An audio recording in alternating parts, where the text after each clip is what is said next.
ఓం మహాగణాధిపతయే నమః. ఓం గురుభ్యో నమః. ఓం శ్రీమాత్రే నమః.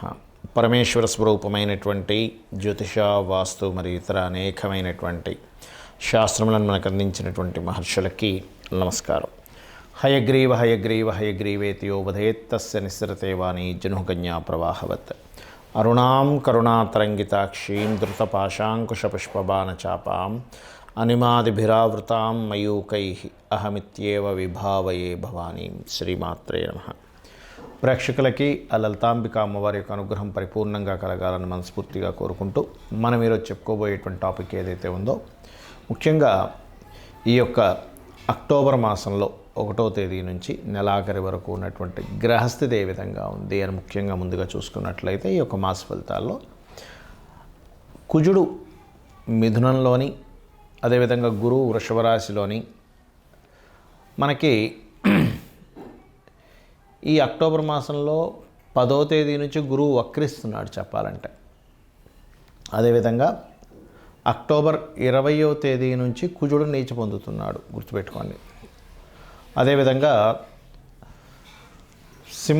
మనకి కన్యారాశిలో 17వ తేదీ వరకు కేతువుతో రవి ఉంటూ, ఈ రవికేతువులతో పాటు మనకి ఆ యొక్క బుధుని యొక్క సంచారం ఉంటూ, ఆ బుధుడు 13వ తేదీ నుంచి తులలోకి రావడము, 11వ తేదీ నుంచి శుక్రుడు వృశ్చికంలోకి వెళ్ళడము, శని వక్రించి కుంభంలో ఉండడం జరుగుతుంది. ఈ యొక్క గ్రహస్థితిని అనుసరించి 12 లగ్నాల వారికి, లగ్నం తెలియని వారి రాశి వారికి ఎటువంటి శుభ ఫలితములు జరగనున్నాయి, ఏ విషయాల పట్ల జాగ్రత్తగా ఉండాలనేటువంటి విషయాలు చెప్తుంది. నేనైనప్పటికీ కూడా చెప్పిస్తుంది సాక్షాత్ ఆ లలితా అమ్మవారి చెప్పిస్తుందని భావిస్తూ ఒక్కొక్క లగ్నం గురించి లేదా ఒక్కొక్క రాశి గురించి తెలుసుకుందాం. కన్యా లగ్నము, కన్యా రాశి. కన్యవారికి కనుక చూసుకున్నట్లయితే పర్టికులర్గా మీకు రాశినాథుడు ఎవరైతే ఉన్నారో గుర్తుపెట్టుకోండి, 2వ స్థానంలో ఉన్నాడు. ఎప్పటి నుంచి? 13వ తేదీ నుంచి 2లో ఉండేటువంటి శని శుక్రుడు 3వ స్థానంలోకి వెళ్తున్నాడు. అయితే ఆ 2వ స్థానం మీద 3వ స్థానం మీద శనికి సంబంధించిన కొన్ని రేస్ అనేవి దాని మీద కనబడుతూ ఉంటాయి. దీనివల్ల ఏమిటండి అంటే, ఒకటి ఒక ఆధ్యాత్మికమైనటువంటి వాటిల్లోకి వెళ్ళడము, సేవా సంబంధించిన వాటిలోకి వెళ్ళడము, కొంత వైరాగ్య స్థితిని, కొంత భక్తి మార్గంలోకి ఎక్కువగా ప్రయాణం చేయడము, కొన్ని విషయాలను వదిలేయాల్సిన పరిస్థితి రావడం, ఇటువంటివి ఇస్తూ ఉంటుంది.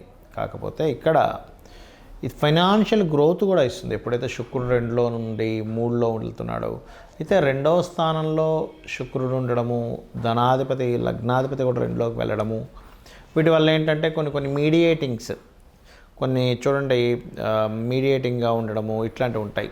అటువంటి వాటి ద్వారా కూడా మీకు ధనయోగం అనేటువంటిది చాలా స్పష్టంగా చూపిస్తుంది. అలాగే మరొక విషయం ఏంటంటే, ఇక్కడ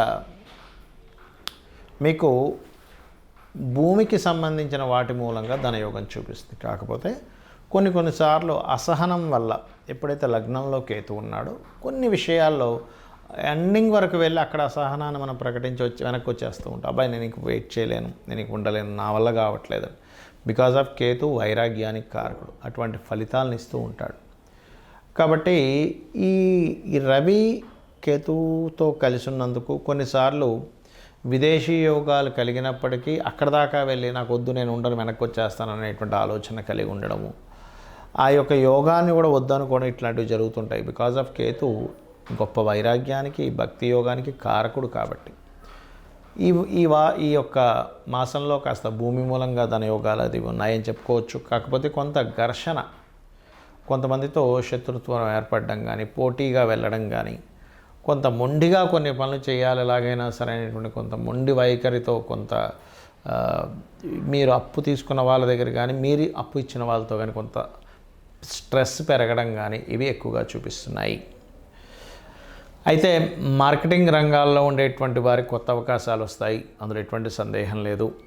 కాకపోతే విదేశాలలో ఉండేటువంటి కొంతమందితోనే మీకు కొన్ని చూడండి వివాహం కోసం ప్రయత్నం చేస్తూ ఉంటాం, అటువంటివి కలిగేటువంటి యోగం ఇస్తుంది.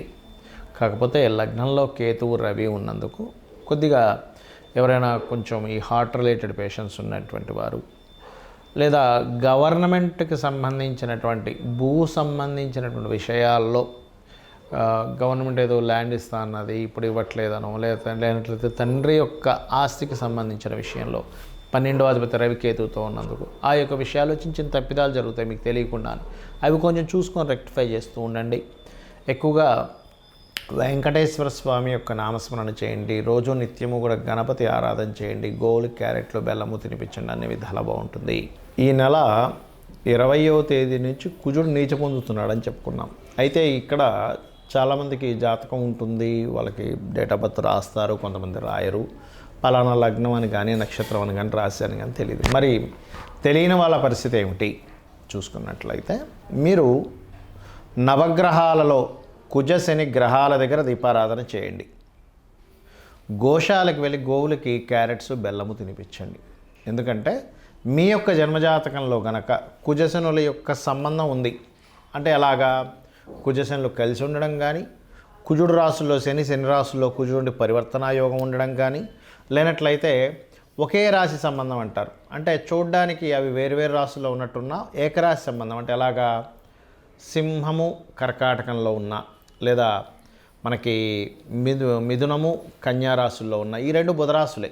అదేవిధంగా శుక్రరాశుల్లో ఒక్కోసారి తులలో ఉంటే కుజుడు శని వచ్చి మీ జన్మజాతకంలో వృషభంలో ఉంటాడు, లేదా వృశ్చికం మేషము, ధనస్సు మీనము, మకరము కుంభము ఇలా ఉన్నా కూడా కనెక్టివిటీ ఏర్పరచుకుంటాయి. అలా మీ జన్మజాతకంలో ఉన్నప్పుడు ఇలా గోచారంలో ఈ యొక్క కుజశనులు కనెక్టివిటీ ఉన్నప్పుడు మీకు ఏదైనా కుజుడి యొక్క మహాదశ కానీ శని యొక్క మహాదశ కానీ నడుస్తున్నప్పుడు అది వివాదాలకు దారితీస్తుంది. కాబట్టి వాటికి కొంచెం దూరంగా ఉండండి. అయితే ఇక్కడ వీటన్నిటికంటే కూడా ముఖ్యంగా మీరు చూసుకోవాల్సినటువంటిది మీ యొక్క పర్సనల్ చార్ట్ చూసుకోవాలి. ఎప్పుడు కూడా మన పర్సనల్ చార్ట్లో మనము ఏ మార్గంలో ప్రయాణిస్తే మన యొక్క జీవితం ఉన్నతంగా ఉంటుందనేటువంటిది ఉంటుంది. అది ఎలా ఉంటుంది అంటే చెప్తాను చూడండి. మీ యొక్క నేచర్ ఏదైతే ఉందో ఆ నేచర్కి తగ్గట్టుగా మీరు ఉంటేనే మీ యొక్క లైఫ్ బాగుంటుంది. గుర్తుపెట్టుకోండి. అంటే ఎలాగా మీ యొక్క జాతకం చెప్తుంది చాలా స్పష్టంగా నువ్వు ఇలా ఉంటే బాగుంటావని. ఇప్పుడు అందరికీ ధనమే కావాలి, ఎందుకంటే ధనం మూలం ఇదం జగత్. కాబట్టి మీ యొక్క ధన యోగం ఎందులో ఉంది? వ్యాపారంలో ఉందా, ఉద్యోగంలో ఉందా, విదేశాలకు వెళ్ళడం ద్వారా ఉందా, సర్వీసెస్ చేయడం ద్వారా ఉందా, మీడియేటింగ్ చేయడం ద్వారా ఉందా అనేటువంటిది మీ ధనాధిపతి చాలా స్పష్టంగా చెప్తాడు. ఒక్కో వ్యక్తికి ఒక చూడండి బంగారం అమ్ముతే ఉంటే ఒక వ్యక్తికి బంగారంలో లాస్ వస్తుంది. అదేమిటంటే బంగారంలో కూడా లాస్ వస్తుందా అంటే వస్తుంది. ఒక వ్యక్తికి చెత్త అమ్ముకోవడం ద్వారా కూడా డబ్బులు వస్తాయి. అంటే ఏమిటి? మీ సెకండ్ లార్డ్ ఏ కాంబినేషన్లో ఉన్నాడు. కొంతమంది తెలియక సంపాదించిన ధనాన్నంతా తీసుకెళ్ళి ఒక దగ్గర పెడతారు, అక్కడ నష్టపోవడం జరుగుతూ ఉంటుంది. ఆ రకంగా దాదాపుగా ఏంటంటే మీకు తెలియకుండానే కొన్ని తప్పిదాలు జరుగుతుంటాయి. మీ యొక్క జన్మజాతకాన్ని స్పష్టంగా అంటే ఒక దాని గురించి సరైన పట్టున్నటువంటి మీకు తెలిసిన ఆస్ట్రాలజర్కి చూపించుకున్నట్లయితే చాలా స్పష్టంగా చెప్పడం జరుగుతుంది. ఏమంటే ఇక్కడ మీరు ఇన్వెస్ట్మెంట్ చేయండి, ఇక్కడ మీరు చేయొద్దు, ఇది ఇలా చేయండి అనేటువంటిది. అదేవిధంగా కొన్నిసార్లు కొన్ని ప్రయత్నాలు చేస్తుంటాం, ప్రయత్నం సఫలీకృతం అవ్వదు. దానికి పర్టికులర్గా మీ జన్మజాతకంలో ఏ గ్రహాలు యాక్టివ్ అయితే ఏ గ్రహాలు డీయాక్టివ్ అయితే మీ ప్రయత్నం సాగుతుంది అనేటువంటిది ఉంటుంది. అదేవిధంగా మీ యొక్క జాతచక్రంలో జ్యోతిష్శాస్త్రం అంతా ఒక ఎత్తు అయితే వాస్తు మీరు ఏ డైరెక్షన్లో ఉండాలి అంటే చిన్న ఎగ్జాంపుల్ చెప్తాను చూడండి. మనకి మన లైఫ్లో కూడా కొన్ని చేసే పనులు చేయకూడని పనులు ఉంటాయి కొన్ని. అలాగే జ్యోతిష్శాస్త్రం వాస్తుపరంగా కూడా ఉండకూడని డైరెక్షన్స్ ఉండే డైరెక్షన్స్ ఒక్కొక్కరికి ఒక్కో రకంగా ఉంటుంది. మీ పేరులో ఉండే మొదటి అక్షరాన్ని వర్గుగా తీసుకొని వర్గు నిర్ధారణ పరంగా మీరు ఏ డైరెక్షన్లో ఉంటే బాగుంటుంది అంటే మనకు శాస్త్రంలో అన్ని డైరెక్షన్స్ మంచివే, కానీ మీకేది సరిపోతుందని చెప్పబడింది శాస్త్రంలో. మీ పేరులో ఉండే మొదటి అక్షరాన్ని మీకుండేటువంటి మీరుండే డైరెక్షన్ని తీసుకొని దాన్ని క్యాల్కులేట్ చేస్తారు. దాన్ని వర్గు నిర్ధారణ అంటారు. దాని గురించి నేను 8 వీడియోలు చేశాను. పంచాంగాల్లో కొన్ని తప్పులు ఉన్నాయని చెప్పాను. మీరు అది క్లియర్గా క్యాల్కులేటివ్గా చెప్పినటువంటిది మీరు చూసుకోవచ్చు కూడా. అదేవిధంగా కొంతమందికి సంతానం ఎందుకు కలగట్లేదని కానీ దానికి ఏం చేసుకోవాలి, చిన్న చిన్న రెమెడీస్తో దక్షిణామూర్తి ఆరాధన, దత్తాత్రేయుడు యొక్క ఆరాధన ద్వారా సంతానం కలుగుతుంది. లేదా మీ పంచమాధిపతి ఎవరో తెలుసుకొని చేయొచ్చు. కొన్నిసార్లు అదే పంచమాధిపతి షేర్ మార్కెట్కి, సినిమా ఫీల్డ్కి, కొన్ని లవ్ రిలేటెడ్ సంబంధించిన విషయాలు కూడా కనెక్ట్ అయి ఉంటాడు. అలాంటప్పుడు ఆ ఫీల్డ్స్లో రాణించే యోగం ఉంటే ఖచ్చితంగా రాణిస్తారు, అందులో ఎటువంటి సందేహం లేదు. కొంతమందికి సినిమా ఫీల్డ్లోనే టాప్ పొజిషన్లోకి వెళ్తారు, అదే సినిమా ఫీల్డ్లోకి వెళ్ళడం ద్వారా డౌన్ఫాల్ అవుతూ ఉంటారు. సో అది అసలు ఎందుకు జరుగుతుంది అనేటువంటిది మనం పట్టుకోగలగాలి. అదేవిధంగా వివాహ సమయాన్ని కానీ, వ్యాపార సమయాన్ని కానీ, విదేశాలకు వెళ్ళేటువంటి యోగాలు కానివ్వండి, కొన్ని తెలుసో తెలియకో పూర్వజన్మలో చేసినటువంటి కొన్ని కర్మల ఆధారంగా కొన్ని దోషాలు ఏర్పడతాయి. అంత మాత్రం చేత ఏదో దోషం ఉంది, నా జీవితం ఇంక ఇక్కడ అయిపోయింది, ఏలినాడు శని నడుస్తుంది కాబట్టి ఏదో అయిపోయింది, సర్పదోషం నడుస్తుంది కాబట్టి ఇంక నా జీవితం అయిపోయింది అనడానికి లేదు. అలా ఎక్కడా కూడా శాస్త్రంలో చెప్పలేదు అంటారు నేను. ఎందుకంటే ఏ మహర్షి కూడా, ఏ గ్రంథంలోని కూడా నీకు ఈ దోషం ఉంటే నీ లైఫ్ ఇంక అయిపోయిందని ఎక్కడ రాయలేదు. చూపించండి కావాలంటే. నీకు ఈ దోషం ఎందుకు ఏర్పడిందో చెప్పాడు మహర్షి. నువ్వు ఈ కర్మని చేసావు కాబట్టి నీకు ఈ దోషం ఏర్పడింది. ఈ యొక్క దోషాన్ని కర్మ విపాకము అనేటువంటి గ్రంథంలో దీన్ని ఎలా తీర్చుకోవాలి, నువ్వు కొన్ని మంచి పనులు చేసుకుంటూ అమ్మవారి పాదాలు పట్టుకుంటూ, లేనట్లయితే దానికి సంబంధించిన ఒక నామాన్ని జపం చేస్తూ, దానమిస్తూ, లేదా కొన్ని దేవతా సంబంధించినటువంటి కొన్ని హోమాలో, యజ్ఞాలో, లేకపోతే కొన్ని కార్యక్రమాలు పేదవాళ్ళకి సహాయం చేస్తున్నావు, గోసేవ చేసుకుంటూనో నువ్వు బయటపడొచ్చు అని చెప్పారు. కానీ నా జీవితం ఇంతే, నాకు ఈ సర్పదోషం ఉంది కాబట్టి నా జీవితం ఇంతే, నాకు ఏలినాడు శని నడుస్తుంది కాబట్టి ఇంకేమీ కలిసి రాదు, ఇంక ఇంట్లో కూర్చోవాలనేటువంటిది ఏ మహర్షి ఎక్కడా చెప్పలేదు. ఇది ఫస్ట్ గుర్తుపెట్టుకోండి. ఎందుకంటే జ్యోతిష్ శాస్త్రం అనేటువంటిది వెలుగుని చూపించే, జ్యోతి అంటే వెలుగు. అంతేగాని ఇంకా నా జీవితం ఇంతే అనుకోవడానికి జ్యోతిష్ శాస్త్రం చూసుకోవాల్సిన అవసరమే లేదు. జ్యోతిష్యం కానీ, వాస్తు కానీ మన యొక్క ఉన్నతి కోసం ఉన్నటువంటివి. కాబట్టి దయచేసి నేను మీకు కొన్ని సూత్రాలు చెప్తాను. మీ జాతకం ఎలా ఉన్నా సరే ఇవి కనుక పాటించారో అద్భుతంగా ఉంటుంది. ఏమిటంటే, పొద్దున్నే సూర్యోదయానికి ముందే స్నానం చేసి దీపారాధన చేయండి. Point number 1. మీకు దగ్గరలో ఉన్నటువంటి గుడికి వెళ్ళండి రెగ్యులర్గా. Point number 2. పాయింట్ నెంబర్ 3 ఏమిటి అంటే, మీరు వీలున్నప్పుడల్లా కూడా గోశాలకు వెళ్ళి గోవులకి ఏదైనా, దేశీవాళ్ళ గోవులకి ఏదో ఒకటి తినిపిస్తూ ఉండండి.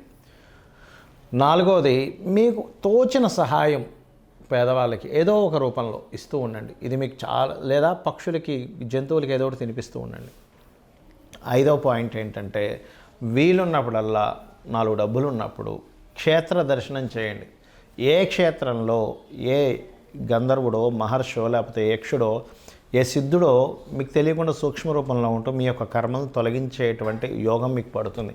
ఇవి చేయండి చాలు. అంతేగాని ఏదో దోషం ఉంది, ఏదో అయిపోతుంది, నా జీవితం ఇంతే అనేటువంటి వాటిల్లో ఉండి అనవసరంగా మీ యొక్క జీవితాలు పాడు చేసుకోకండి. ఇవి చేయండి చాలు, మీ జీవితం అద్భుతంగా ఉంటుంది. అమ్మవారి అనుగ్రహం మీకు పరిపూర్ణంగా కలగాలని మనస్ఫూర్తి కోరుకుంటూ శ్రీమాత్రే నమః.